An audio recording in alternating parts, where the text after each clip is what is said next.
लोग धरने पे बैठे हैं? भैया डिस्ट्रिक्ट जज साहब ने एक बेल के लिए गए थे अधिवक्ता, सीनियर अधिवक्ता।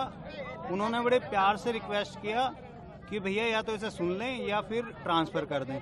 उसके बावजूद भी जिला जज साहब ने अपने गाउन उतार के उन्हें उल्टा सीधा बोलने लगे और कुछ देर बाद पुलिस बुला ली, पुलिस से लाठीचार्ज करा दिया।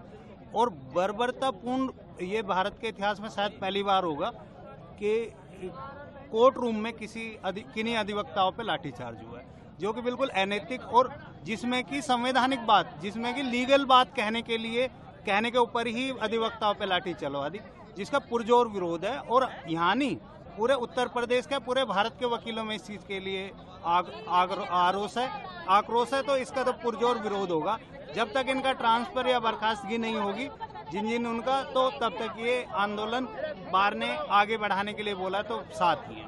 आप लोग रोज धरने पे बैठेंगे तो 2 घंटे की रोक? नहीं, ऐसा तो नहीं है रोज बैठेंगे, आज ही मांग मान लें। हम तो अंदर ही बैठे थे, 8 दिन से किसी ने सुनी नहीं। तब उत्तर प्रदेश के 22 जिलों ने आह्वान किया कि रोड जाम करने हैं, तो हम आके बैठ गए।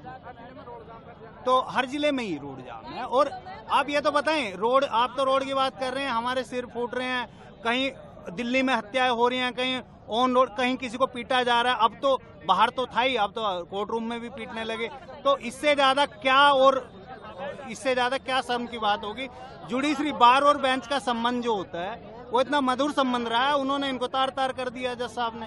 तो बताओ कैसे इस चीज से एक्सपेक्टेशन करेंगे कि जब जुडिशरी वकीलों पे लाठी चलाएगी, सेकंड पिलर है एक जज और एक वकील न्याय के लिए, और तीसरा ये लॉ एंड ऑर्डर के लिए।